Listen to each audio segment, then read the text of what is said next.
Boker Tov.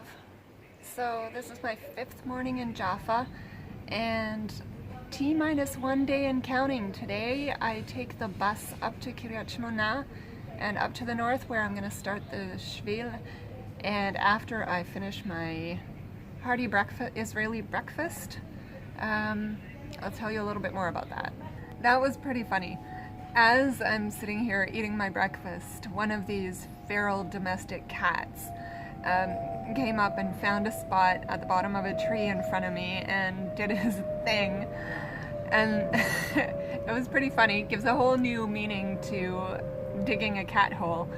But I wish I had filmed it for you, but maybe it's just better that I gave him his privacy. Anyways.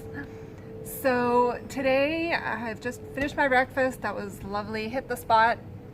And good thing too, because I've got a few things that I'll be bringing with me that I had just bought for the hostel here and never ended up eating.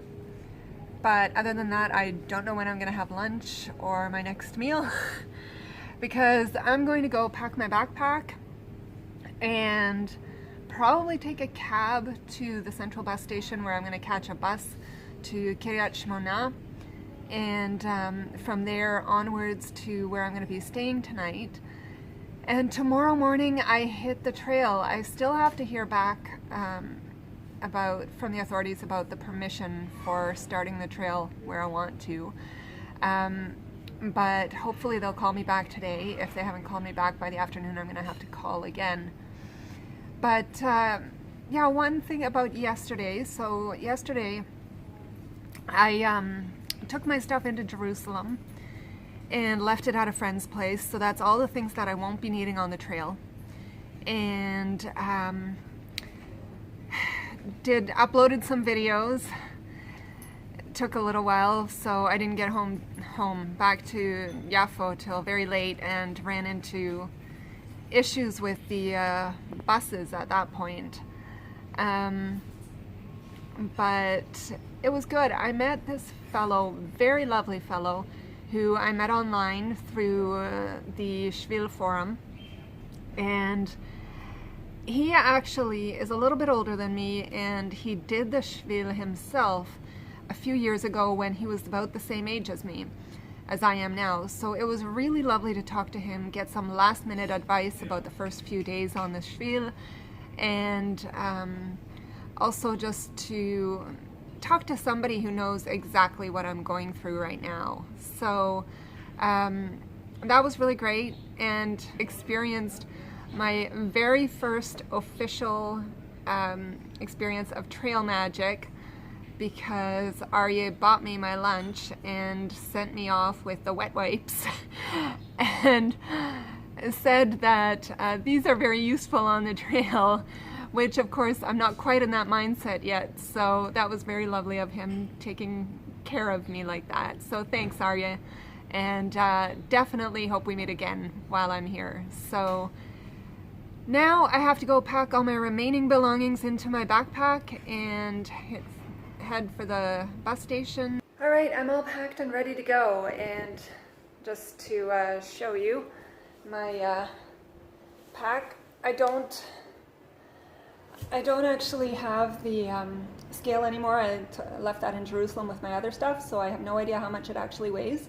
It's got a little bit of food in there in addition to all the stuff that I weighed it with the other day. So it's definitely in the 10 kilo neighborhood. And that's it. I don't have to worry anymore about the brain flopping around aimlessly. It's nice and stuffed, but there's all kinds of room in there still. So I really actually wish that Gregory made this in a smaller size, kind of like the size of the 44 amber that I looked at, because that would have been the perfect size for me, but the amber just didn't work out right for other reasons. But since I am physiologically, mentally, psychologically incapable of leaving any place for any length of time without half a dozen bags in tow, there's my groceries for the road.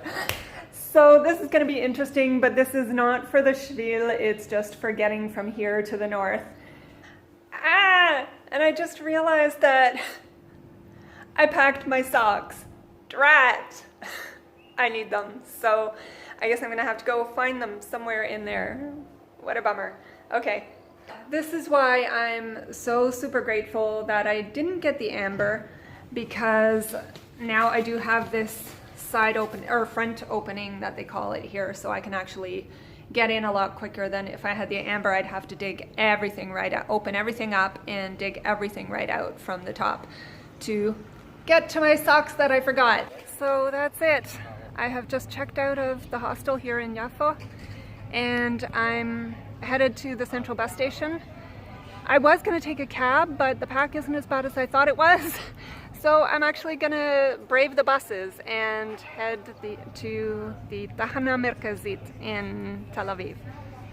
So I'm on the bus now from Tel Aviv to Kiryat Shmona, and I think we're somewhere north of Tel Aviv right now, probably in Herzliya area or somewhere. And I just wanted to give you a little bit of a feel for the area. And those buildings that you saw earlier, that's a lot of the buildings around here are built with Jerusalem stone on the outside. Especially in Jerusalem, I think they all have to be built with Jerusalem stone. And it's just this very nice kind of, I think it's a little bit porous, limestone-y kind of stone, but hey, I don't know anything about my geology, so I'm probably completely wrong about that, but it's really beautiful. It's got a yellowish tone. It's got a yellowish tone to it, and when the sun is setting and the golden rays of the setting sun just hit that stone, it's so beautiful. And you can't really see it now. Those buildings aren't made of Jerusalem stone, but you will definitely see more of those along the journey. So I just called and found out that I have permission to start my hike from Har HaBushit. I'm so happy. I start tomorrow morning and this is going to be awesome. I don't know if you can see that back there because the sun is very bright, but that is where they quarry the Jerusalem stone. And I was just looking online about it, and yes, I was right. It is a type of limestone, which is really interesting, and it's been used since ancient times. I thought that was kind of strange because I thought limestone is pretty porous and just not very strong, I guess, as a building material, but apparently it is. So very cool.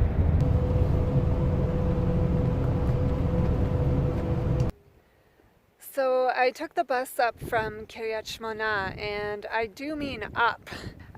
I got off the bus and I came to this place. It's kind of, I don't know what to call it. It's definitely not a hostel. It's kind of a camp of sorts, but it's the most eclectic place. And the Avraham, the proprietor of this place, it's called Ohel Avraham. He came and picked me up in a little Jeep type of vehicle from the bus stop and brought me here. So this is where I'm going to spend the next 2 nights. And tomorrow morning I start my hike. And I told you on the bus I called back to the military authorities that need to give permission for the hike, and they said that I have permission. So I'm so excited. Tomorrow morning I start from up there. That's Mount Hermon. And so I'm going to start up there, somewhere up there, and hike down from the mountain. And that town that you see right there, it's a Druze town or village called Majdal Shams. And the Druze are an ethnic and religious minority here in Israel. And I'm not entirely sure what their ethnic sort of connection or background is, but all the peoples in this area are somehow related if you go back far enough. But they follow the Druze religion, which is, my understanding, I don't know much about it, but it's quite a secretive religion. It has connections to Islam, but it's different than that, and it's quite eclectic, and I don't know what other influences they have. But they generally tend to be quite supportive of the state of Israel, and Druze young people will serve in the military voluntarily. And I don't know what happened here, but they really won the genetic lottery, because the Druze, when I travel around Israel, and Israelis, I mean the Jewish Israelis and the Arab Israelis, they're all such beautiful people, but the Druze, when you see them, especially the youth in their uniforms, I mean, they won the lottery. They are so beautiful. So I'm going to show you around this place a little bit, and it's like I said, it's very eclectic. It's very strange. He's got these yurt-like things over there. And then if there's another one, if you turn around, he's got teepees. And then behind the teepees, you can see those sort of, I don't know, maybe they're like Roman tent-like things. That's what I'll be staying in for tonight. The King David Hotel, it certainly is not. But the point is, I'm trying to get into the mindset and get ready and acclimate for the Shvil, and this just seems like a really cool kind of place to stay a couple nights. Right now the sun is sort of starting to go down, and there's apparently a really great place to watch sunsets just over there, so maybe we'll have a sunset tonight. So the other thing I'm doing here just before the sun goes down is I'm checking out the maps that I have and the directions for tomorrow. And also because it's really strange. I'm actually pretty good with directions and maps and stuff, but I'm sitting here looking around and I can't figure out where we are. Like, from what I looked at the maps before, it doesn't look anything at all like I thought in terms of where things would be. So I really have to figure that out, because yeah, I'm all turned around. It's just very strange.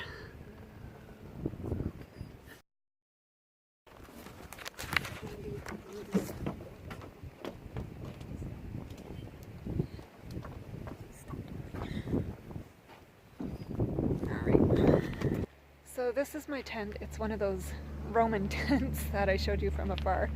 And the bags right there, that's my mouse hang, because I don't need to do a bear hang here, but apparently I do probably need to do a mouse hang. And this is the inside of the tent. There's a bed here with a sheet on it and some kind of mattress over there. I think I'm going to sleep over there. And Avi said that there was like 20 people here last night or last week or something, and it was, or more maybe even, and it was kind of crazy. This room, he said, was a kitchen, so there was like spices all over the floor, and he was worried that it wasn't going to be good. But the door's been open. I think it doesn't really close. But I can MacGyver that somehow. But it was the nicest, I thought, of the tents, so he just let me pick which one I wanted. And yeah, it actually kind of smells like the shuk, so I may get very hungry tonight. It's really windy outside because we're so high up here. I don't know where we are. I'm guessing we're about, I don't know, 1,400 meters, 1,400 meters above sea level. I heard a horse, and look at that. Can you see that? Where is it? There is a horse back here. I have to go say hello. So there's a horse. Here's my new horse friend. And there was a chicken. It just went into that building. So I told you this place is eclectic, to say the least. And there's a dog. And a dog and 4 tiny, tiny little puppies that are so adorable. I don't know if you can see it, but there, up in front of the horse over there, somewhere in front of it, is the chicken. I think it's actually a rooster. So I think I'm gonna get an early awakening tomorrow morning. Alright, I have very little battery left, but there is definitely a sunset. Look at that. Wow. Wow, I wish I had just recorded that whole thing for you because that was so fast. That was so crazy. The sun just boom and it was down. And to think that that's how fast this planet of ours is spinning around, it just boggles my mind. And yes, you can see I'm wearing my puffy jacket. We're up about, I said earlier, maybe 1,400 meters, but it's actually probably 1,200 meters above sea level. And it's quite windy up here. And it was fine up till maybe about a half an hour ago. And then I started to feel that just a couple steps away from my tent, it's a little bit cool. And I'm quite happy to have my jacket. And in my tent, it's just fine, but away from it, I can feel the breeze, and especially now that the sun is going down, it's definitely going to be a little bit cooler for sure the rest of this evening. Absolutely beautiful, and the sky, all that there is just, I don't know why the picture doesn't do it justice, even begin to do it justice. It's like red and orange and what a day.